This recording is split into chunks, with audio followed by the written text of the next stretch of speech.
नमस्कार, आज़ाद सिपाही में आपका स्वागत है। मैं हूं राकेश सिंह।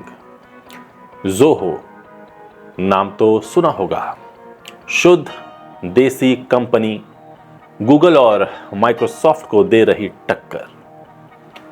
श्रीधर वेम्बू ज़ोहो के संस्थापक, सिंपल लिविंग हाई थिंकिंग का परफेक्ट उदाहरण। तमिलनाडु के तेंकांसी गांव से चलाते हैं $1 बिलियन कंपनी, साइकिल से चलते हैं। कहते हैं भारत का असली टैलेंट ग्रामीण भारत में निवास करता है। इस टैलेंट से सैकड़ों $बिलियन की कंपनी खड़ी की जा सकती है। भारतीय सॉफ्टवेयर कंपनी ज़ोहो इन दिनों खूब सुर्खियों में है। इसे एक भारतीय ने बनाया है।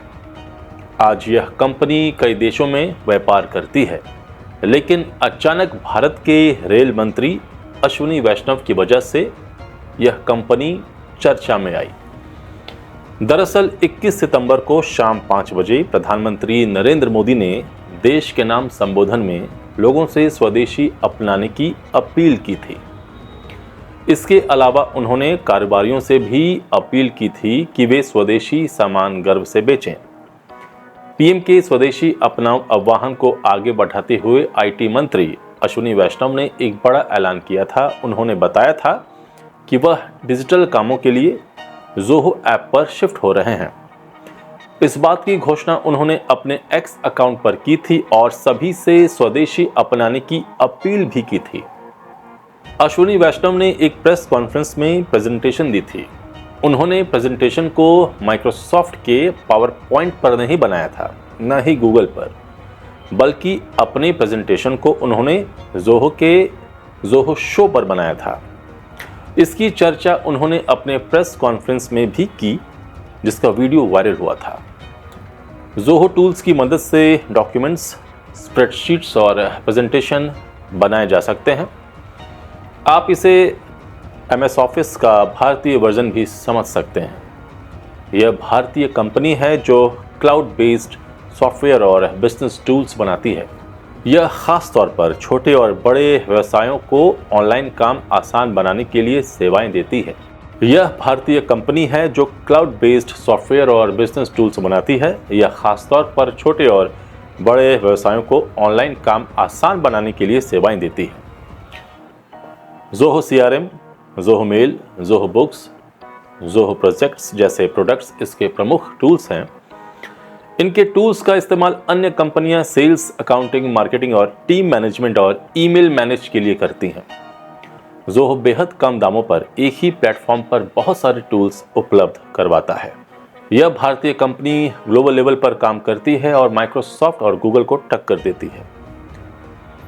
ज़ोहो की वैल्यूएशन $12.5 बिलियन है। बिना किसी बाहरी निवेशक के ज़ोहो धीरे धीरे ही सही, लेकिन लगभग भारतीयों की जुबान पर है।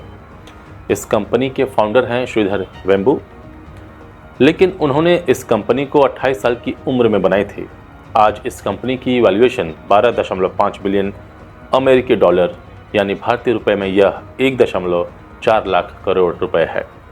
खास बात यह है कि अभी यह कंपनी शेयर मार्केट में लिस्ट नहीं है और उससे भी बड़ी बात यह है कि इस कंपनी को बनाने में श्रीधर वेम्बू ने किसी से भी ₹1 की फंडिंग नहीं ली है, यानी उनकी कंपनी ज़ोहो बूटस्ट्रैप है।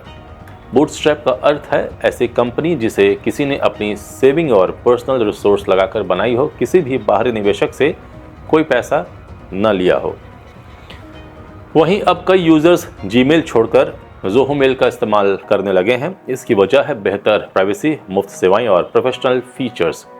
हाल ही में केंद्रीय गृह मंत्री अमित शाह ने भी सोशल मीडिया प्लेटफॉर्म पर एक्स पर पोस्ट कर बताया था कि उन्होंने अब ज़ोहो मेल पर स्विच कर लिया है।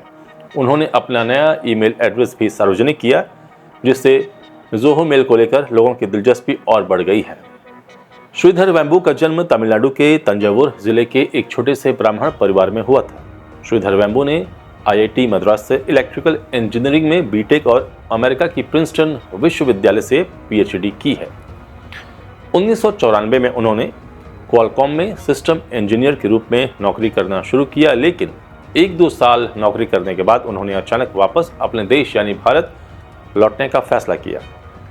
वो भारत लौट कर आए, लेकिन दिल्ली, बेंगलुरु, हैदराबाद नहीं गए, बल्कि वह अपने होम टाउन यानी तमिलनाडु पहुंचे और फिर यहीं से शुरू हुई एक नई कहानी। इस कहानी में उनके साथ उनके परिवार के अन्य कई किरदार भी शामिल हुए। श्रीधर वेंबू ने जब इस कंपनी की साल 1996 में शुरुआत की, तब इसका नाम था एडवेंट नेट, लेकिन साल 2009 में इसका नाम बदल जोहो कॉरपोरेशन कर दिया। शुरुआत में यह कंपनी नेटवर्क मैनेजमेंट सॉफ्टवेयर बनाती थी, फिर धीरे धीरे कंपनी ने छोटे और मध्यम व्यवसायों के लिए सॉफ्टवेयर उत्पाद विकसित करना शुरू किया। वर्तमान समय में जोहो के 50 से अधिक प्रोडक्ट्स हैं और यह सीधे तौर पर माइक्रोसॉफ्ट और गूगल को टक्कर दे रहे हैं। यहाँ तक कि व्हाट्सएप को भी टक्कर दे रहा है। कंपनी का मैसेजिंग ऐप अरताई अब व्हाट्सएप का मजबूत विकल्प बन चुका है। जोहो के प्रोडक्ट दुनिया के 180 देशों में इस्तेमाल हो रहे हैं। 2019 में श्रीधर वेंबू ने एक बड़ा फैसला लिया। उन्होंने तमिलनाडु के तेंकासी गांव में बसने का निर्णय लिया।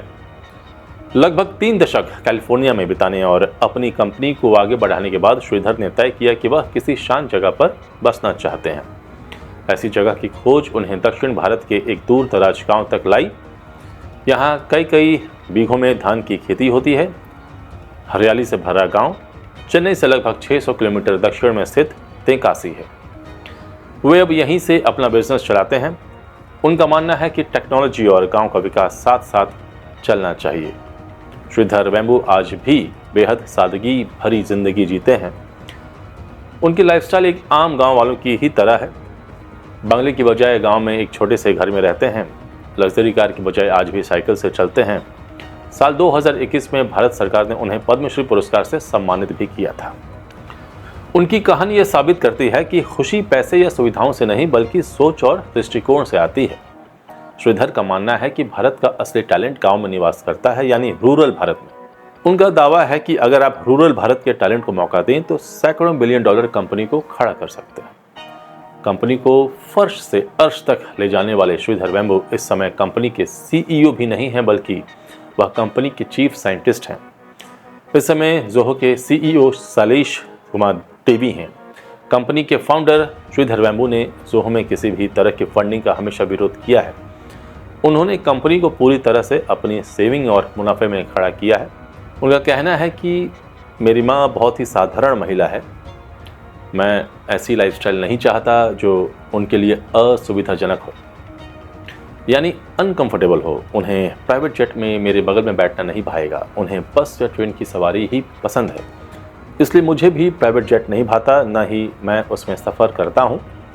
मेरी माँ 5 स्टार होटल जाना नहीं पसंद करती। उन्हें साधारण जगह पसंद है जहाँ आम लोग खाना पसंद करते हैं। वह शुरू से लेकर आज तक वैसे ही हैं, इसलिए मुझे भी सादा जीवन ही पसंद है। मैं आज भी मार्केट में चाट खाने जाता हूँ। साधारण जीवन जीने से मेरा काम के प्रति फोकस भी बढ़ता है। तो ये रही श्रीधर वेंबू की कहानी। और क्या है जोहो आप समझ चुके होंगे। और आजकल जोहो बहुत ही प्रचलित हो रहा है। आज़ाद सिपाही में बने रहने के लिए धन्यवाद। आप हमारे इस YouTube चैनल को ज़रूर सब्सक्राइब करें। धन्यवाद।